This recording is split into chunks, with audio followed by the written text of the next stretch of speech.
Fala, galera da revista Placar. A gente chega aqui para trazer uma análise pós-jogo do Flamengo e essa estreia também dos grandes na Copa do Brasil, né? Na terceira fase da Copa do Brasil. A gente teve aí Flamengo, os times da Libertadores, né? Flamengo, São Paulo, Palmeiras, algumas equipes aí estreando com a vitória maior, o caso do Botafogo, né, fazendo 4-0, mas que por um bom tempo de jogo ficou com 1-0, só depois que entrou o Igor Jesus conseguiu ampliar. Mas muita gente falando da questão até do Renato Gaúcho, do Fluminense, que venceu por 1-0 a equipe do Aparecidense, o Vasco, que empatou com o Operário fora de casa, e muita gente dizendo, aí a fala do Renato Gaúcho sobre o nivelamento por baixo, de ter aí uma questão da primeira divisão tá nivelada com a Série C, com a Série D, e que poucos clubes têm jogadores que decidem, né, que têm dinheiro para contratar. Eu vou dizer o seguinte: a gente sempre teve, todos os anos, sempre teve jogos que foram equilibrados. Não como dessa vez realmente os jogos muito equilibrados, mas o jogo desta noite que eu vim aqui comentar, né, o jogo dessa última noite, Flamengo e Botafogo da Paraíba, lá em São Luís do Maranhão, Botafogo da Paraíba e Flamengo, mando deles, o Flamengo amassou. O Flamengo teve 68% de posse de bola. O Flamengo também conseguiu ter 7 grandes chances criadas, poderia ter goleado. O problema do Flamengo de perda de gols, ele em alguns jogos persiste. Em muitos jogos ele goleia, ele vai muito bem, em alguns o Flamengo não consegue concluir as oportunidades que tem. Agora, uma coisa é verdade: o Flamengo tem um setor defensivo muito bem preparado, muito bem arrumado. A gente percebe que o Flamengo não cede muitas chances, é uma chance no máximo por jogo para o seu adversário. Nesse jogo, então, não teve chance nenhuma, teve finalização, mas não teve chance, grande chance criada para o zero grande chance criada para o Botafogo da Paraíba. E o Flamengo, se a gente analisa o mapa de calor, o Flamengo amassa, o Flamengo joga o tempo todo no campo do adversário. O mapa do calor do jogo mostra o Flamengo dentro do campo do adversário. O jogo, em momento algum, é disputado no campo do Flamengo. É impressionante o mapa de calor. Além dos 68% de posse de bola no campo do adversário. Então o Flamengo cria, mas o Flamengo chuta pouco. O Flamengo inverte para cá, inverte para lá. O Flamengo cria demais, mas não tem aquele passe final e não tem muito chute no gol. A finalização do gol, ela vem de uma cabeçada do Juninho, num cruzamento do Ayrton Lucas, o Juninho cabeceia, o goleiro espalma, cabeceia bem, por sinal, o goleiro espalma, e o Joshua, né, estreante, primeiro gol do Joshua no profissional, muito comemorado pela família do jogador, emocionante até, o Joshua faz o gol da vitória do Flamengo. O 1-0 reflete o que o Flamengo fez? Não. O Flamengo merecia ganhar demais. O Flamengo até fez uma grande partida. Vi muita gente falando, mas para enfrentar o Botafogo da Paraíba tinha que ganhar de 4-5. O Fluminense tinha que ganhar de 4-5 a Aparecidense. Cada jogo é um jogo. Analisando o jogo do Flamengo, eu entendo que teve mais uma grande partida do Flamengo, embora os gols, a quantidade de gols não tenha saído, mas foi uma partida muito boa. Agora, o time também estava cansado. O Flamengo jogou no mesmo dia que chegou. O Flamengo chegou, por exemplo, em São Luís do Maranhão, às 2h30, quase 3 horas da manhã. Os jogadores mal dormiram para poder se prepararem aí para o jogo diante do Botafogo da Paraíba. E o Felipe Luiz falou, elogiou a festa da torcida, mas criticou essa questão aí da logística, né? Não sei até que ponto a culpa é da logística do próprio Flamengo ou da desorganização, que até mesmo a zona mista não pôde acontecer no estádio, lá no Maranhão. A festa linda, a torcida do Flamengo, cara, mostrando que aquele papo de terceirizada não existe. A torcida do Flamengo fez uma das festas mais bonitas que eu já vi na história do futebol brasileiro, num jogo que nem era decisão, nem era final, era uma terceira fase de Copa do Brasil, num jogo que não tinha nem o time inteiro titular, e a torcida lotou as ruas e fez uma festa danada, mas no jogo, por exemplo, não teve nem condição, teve invasão de campo, vocês vão ver a imagem aqui, invasão de campo, derrubou até o Gerson. Eu vou colocar aqui para você a imagem, né, da invasão do campo, e avisar que não teve zona mista justamente por falta de organização do local. Então, eu acho que é muito mais por falta de organização do que a própria logística do clube, mas o Felipe reclamou na coletiva da logística do Flamengo. A gente também tem que destacar aqui, como eu estava falando, o setor defensivo do Flamengo, que não sofre gols há 6 jogos. O Flamengo está 6 jogos sem ter a sua defesa vazada. O goleiro Rossi não trabalha praticamente. Agora o Matheus Cunha, que jogou nessa noite, também não trabalhou, não precisou trabalhar. É impressionante. A defesa do Flamengo sólida. E hoje, né, a gente tem aí no futebol brasileiro a defesa do Flamengo se destacando entre todas as outras defesas. É impressionante. É a melhor defesa do Campeonato Brasileiro. É o melhor ataque também do Campeonato Brasileiro. E o Flamengo, para completar, tem o artilheiro, o Arrascaeta, e que não jogou. O Pedro também não jogou. Ou seja, os jogadores mais decisivos não jogaram. Então, eu acho que o saldo é positivo, sim, da vitória por 1-0 do Flamengo. Traz aí a decisão para o Rio de Janeiro. Está em aberto? Está em aberto, mas tem aí totais condições de passar de fase para as oitavas da Copa do Brasil. Ainda sobre a questão da defesa, jogou o Danilo ao lado do João, menino também da base, que o Felipe gosta demais, confia demais no trabalho do garoto. Ainda tinha o Cleiton no banco, tinha o Léo Pereira e o Léo Ortiz também, que estavam precisando ganhar um pouco de descanso, né? Um controle de minutagem, mas a gente pôde perceber, então, o Flamengo, na noite passada, com uma defesa diferente, mas com o Danilo, que tem funcionado muito bem e que, como sempre falei, iria sobrar no futebol brasileiro. Tinha totais condições de sobrar no futebol brasileiro. Muita gente criticava a contratação do Danilo e do Alexandre, e os dois sobram no futebol brasileiro. Flamengo que deve ter o retorno aí de Léo Pereira e Léo Ortiz no próximo jogo, mas hoje sabe que pode contar com outros zagueiros que tem no elenco, os garotos, inclusive, e foi um garoto que decidiu, o Joshua também lá na frente. Agora, o Flamengo tem o retorno para a próxima partida de jogadores como Arrascaeta, De La Cruz, próprio goleiro Rossi, também o retorno do Eric Pulgar, jogadores que, né, são considerados aí titulares. O Pedro também retornando. Então, é bem provável que o Flamengo entre com força total diante do Cruzeiro. O Alexandre talvez ainda, mesmo recuperado, não atue, mas o Flamengo vai se preparando aí para tentar sustentar essa liderança diante do Cruzeiro fora de casa. É um jogo aí complicado, mas que o Flamengo tem os seus jogadores, os principais do time, descansados para a partida. A missão foi completa. O Flamengo viajou, independente do cansaço, viajou, ganhou o jogo, conseguiu não utilizar os principais jogadores na partida. Alguns entraram, como o Gerson, por pouco tempo.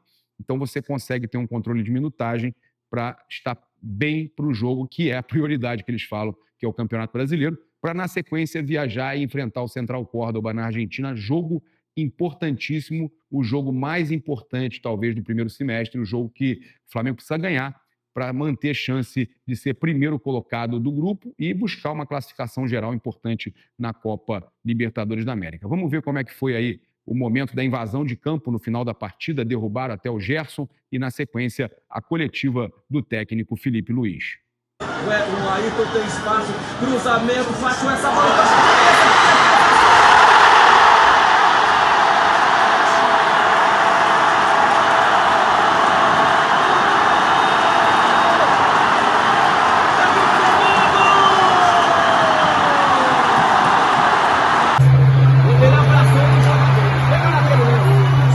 Invadiram o gramado do Castelão. Invadiram o gramado do Castelão. Parece que pegaram o Gerson. O torcedor pequeno pegou o Gerson e a segurança derrubou o jogador, derrubou o torcedor e derrubou o Gerson também. Conseguiu invadir. Gerson dando risada ali. Olha lá, foi um torcedor lá no final a gente tá vendo. Professor, boa noite. Vitória importante contra o Botafogo da Paraíba, estreia na Copa do Brasil, jogando aqui em São Luís. O Flamengo criou muitas oportunidades, mas o que é que faltou para esse placar ser mais elástico, vamos dizer assim? O gramado contribuiu com essa questão, já que é um gramado fofo, pesado, e quem joga aqui normalmente no Castelão sente bastante. Bom, boa noite. Fizemos um jogo com muito volume, muita posse, criamos muitas chances e faltou fazer o gol. Faltou colocar a bola para a rede. E hoje era um daqueles dias assim que o brilho, né, na frente do goleiro estava apagado. Mas continuar trabalhando, continuar assistindo para poder evoluir nesse aspecto aí que os jogadores sabem, porque eles mesmos são os que mais se cobram e mais ficam doloridos quando erram gols, com uma oportunidade de fazer o que é mais bonito no futebol, que é fazer um gol e comemorar com a torcida. Quando eles não fazem, eu sei que eles ficam sentidos. E hoje todos eles do ataque tiveram chances e no final não, só quem fez foi o menino da base, né? Então, vamos continuar evoluindo nesse aspecto. O campo realmente sem palavras, sem condições. Sem condições. Mas prefiro olhar para onde eu controlo, que é a minha equipe, e agora pensar para frente. Felipe, boa noite, parabéns pela vitória. Muita gente fala que deveria ser elástico, enfim, o resultado, mas, como você citou, o gramado teve foi um fator importante para atrapalhar o jogo do Flamengo, né? Como pegar esse jogo de hoje e pegar alguma coisa positiva e, sei lá, talvez colocar isso como algo positivo para o decorrer da temporada? Não, hoje temos inúmeras coisas positivas durante o jogo. A estreia como titular do João, não sentiu o jogo, tivemos minutos para jogadores que não vinham jogando tanto, tivemos uma atuação muito sólida, muito importante. Com esse gramado conseguiram criar essas relações, conseguiram criar entre eles. Faltou um pouco de ataque à profundidade, falei isso com eles, faltou a gente atacar mais o espaço, porque era onde a gente podia criar perigo. E um time tão fechado, momentos com uma linha de 5, outra de 4 dentro da própria área, fechado muito por dentro. Então, realmente, os espaços que eles deixavam era mais pelas laterais do campo, e aí tivemos muito boas combinações e principalmente também o controle das transições, e a fase defensiva foi muito sólida. Então, saiu com muitos aspectos positivos do campo e alguns para corrigir, mas em geral, assim, ver jogadores atuando nesse nível de controle de bola, de domínio, essas relações entre eles nesse gramado, porque o nível desses jogadores são muito alto. Felipe, boa noite, parabéns pela vitória. Vocês estão no meio de uma sequência de viagens muito difíceis, uma logística muito difícil. Vir a São Luís, depois ir a Belo Horizonte, em seguida ir a Santiago del Estero. E no meio desse processo, jogos também difíceis, Botafogo, Cruzeiro, Central Córdoba. E vocês, já nesse primeiro jogo, por mais que tenha uma logística complicada de vir a São Luís, chegar de madrugada, vocês receberam um apoio gigantesco do torcedor daqui do Maranhão, um incentivo desde o aeroporto, ao hotel, a chegada ao estádio. E eu queria que você falasse da importância desse apoio do torcedor em meio de uma sequência tão difícil de viagens e de jogos. Foi uma festa linda, linda, linda do torcedor aqui. Se eu não me engano, foi a primeira vez que eu vim aqui. Eu não, sinceramente, tentei pensar se eu joguei aqui, mas acho que não tinha nunca vindo para cá.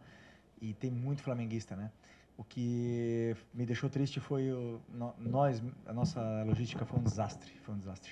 Chegamos muito tarde. Depois, a falta de organização com essa parte dos torcedores e a falta de organização para entrar no hotel nos levou quase 1 hora para a gente chegar no nosso quarto. Então, isso foi um quesito que nós temos que melhorar. Nós não podemos deixar isso acontecer.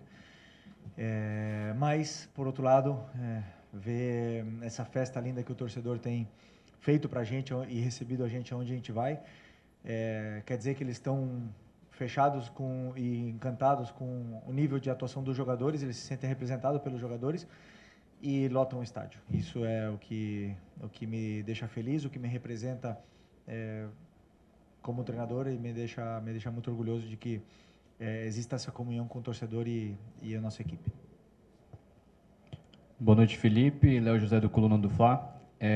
O Boto disse em alguns momentos que espera o Jorginho antes do Super Mundial.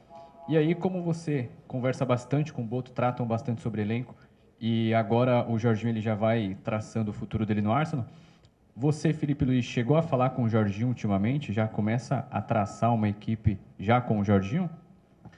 Eu não sabia dessa notícia. Falo com o Boto todos os dias, nunca me falou nada disso. O Jorginho não é do jogador do Flamengo, é do Arsenal e, portanto, não posso falar de jogadores que não pertencem ao Flamengo, né? Mas grande jogador, um grande respeito por ele e é bom que o Flamengo esteja olhando esse tipo de jogador de alto nível para poder melhorar ainda mais o nosso elenco, mas no momento eu não sei nada. Felipe, boa noite. Thiago Lima aqui do GE. Eu queria que você comentasse um pouquinho sobre o Joshua, o Felipe, que foi seu jogador, né, no Sub-17. O que te chamou a atenção nele? Até para furar a fila do Sub-20, né, de vários jogadores do Sub-20, mas ele veio já para o profissional. E o que te chamou a atenção no período que você treinou ele? Bom, o Joshua era meu camisa 10 no Sub-17. Me emocionei muito, né, quando ele fez o gol, assim. Eu acho que para um treinador, poucas coisas que você vai fazer vai te deixar tão realizado como colocar um menino de 17 anos, que foi o teu jogador na base, e ele quase praticamente, acho que no segundo toque na bola, ele fazer o gol 1-0, que não é o 3 ou 4-0. Isso me deixa extremamente feliz, né? O que eu vivi hoje com ele me deixou muito emocionado, realmente muito emocionado. Um menino muito especial, era, como eu te falei, é o meu camisa 10 no Sub-17.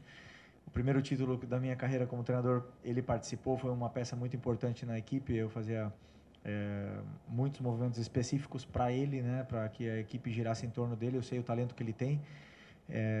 É um meia que joga na mesma posição do Arrascaeta, tem um talento e tem principalmente muita frieza na área.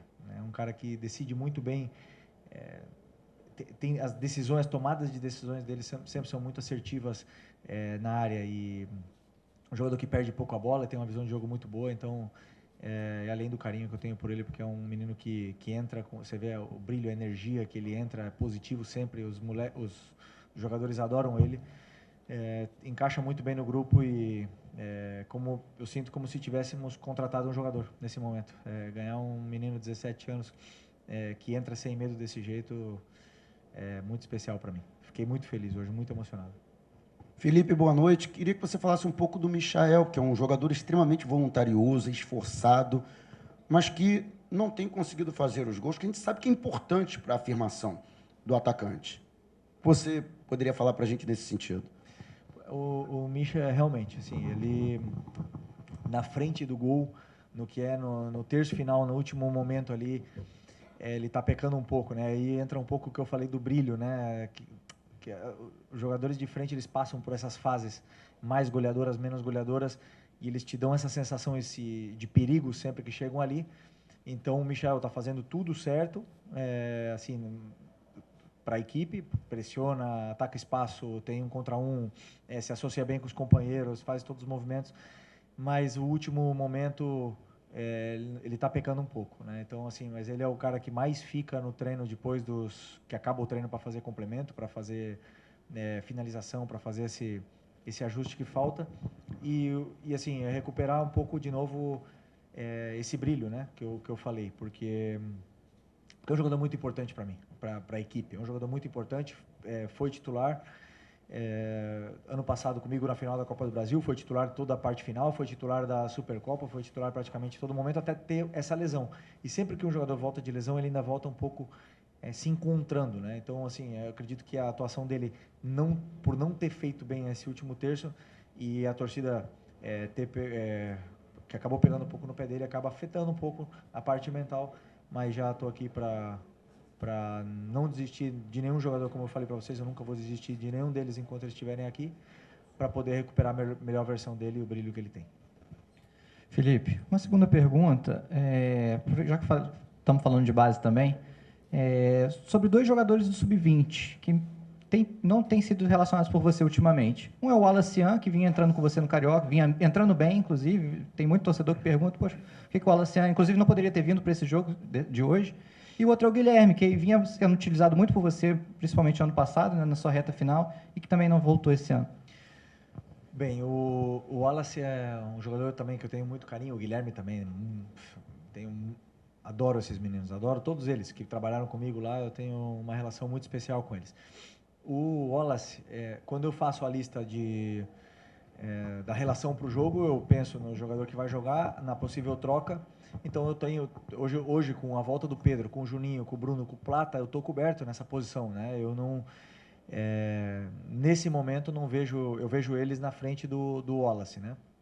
Então o Wallace agora precisa continuar fazendo o que ele estava fazendo, que é fazer gols, é se destacar no sub-20 e chamar na minha porta fazendo dentro do campo. E aí eu sei que eu posso contar com ele, porque é um jogador que tem as características de 9 que eu gosto, né? Então, e aliás tem a relação comigo que é muito boa. O Guilherme também passa por um processo parecido com o do Wallace. Tem outros jogadores, tem o Arrasca, tem o Plata, tem outros jogadores que estão aí. E hoje eu optei pelo Joshua, que vem treinando comigo, vem treinando muito bem, completou viagens, viajou comigo para Libertadores, fez vários treinos, encaixou muito bem no grupo e vem se destacando nos treinos. Isso que é o que eu mais vejo, é o jogador que fala dentro do campo. E o Joshua está falando dentro do campo, me deu a segurança de poder colocá-lo hoje no campo e ele acabou rendendo, né, mesmo que foram só 10 minutos.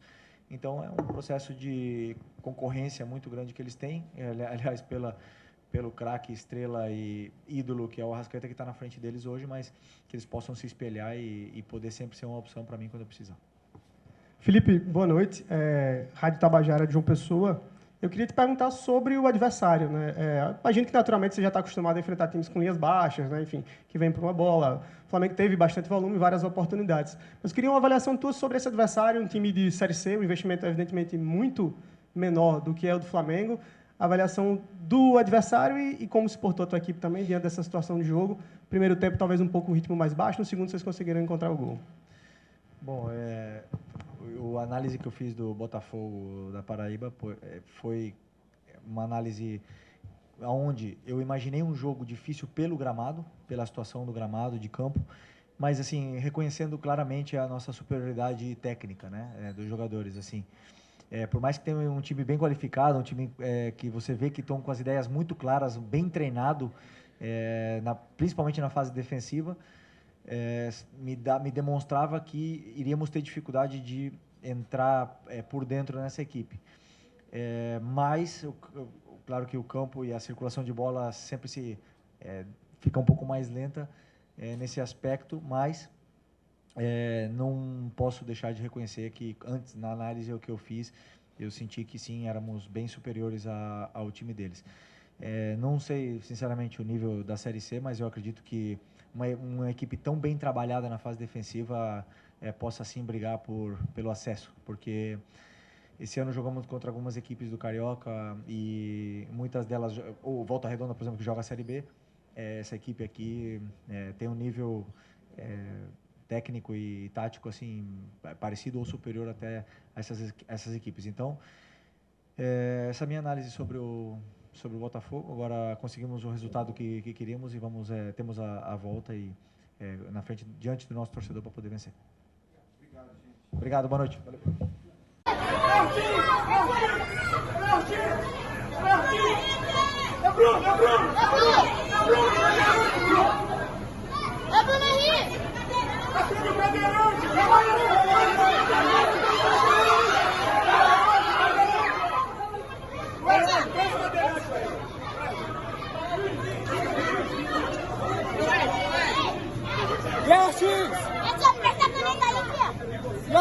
Pega a caneta aí, pega aí.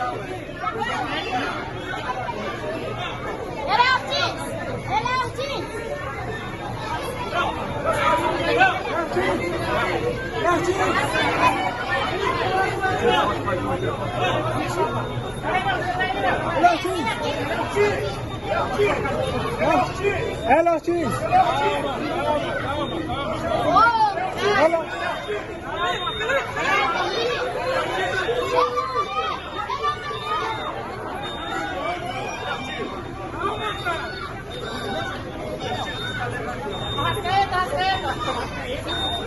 Ele é o Pelé.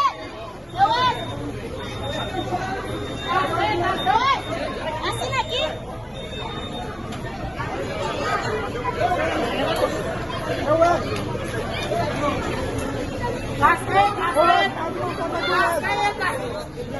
Eu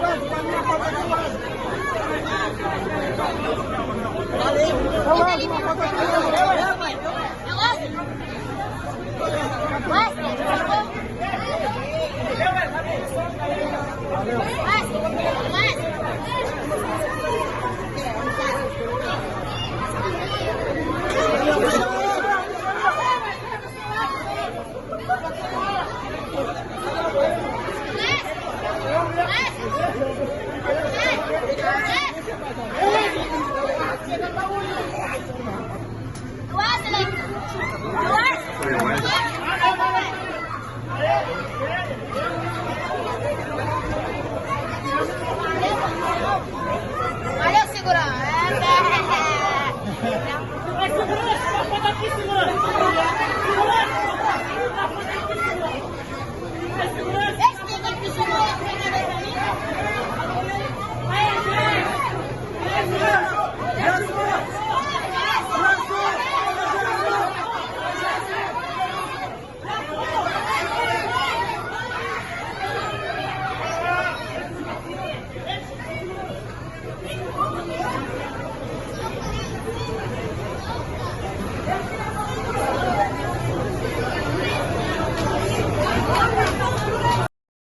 Então é isso, convido você a se inscrever aqui no canal da Placar, Revista Placar, cara, famosa Revista Placar, tá aqui no YouTube. Se você ainda não é inscrito, eu convido você a se inscrever, deixar acionar a notificação aí no sininho, é muito importante para você receber as notificações, né? Se você se inscreve, aciona a notificação e deixa um like também, que você ajuda demais o nosso trabalho. Tamo junto, um grande abraço, valeu!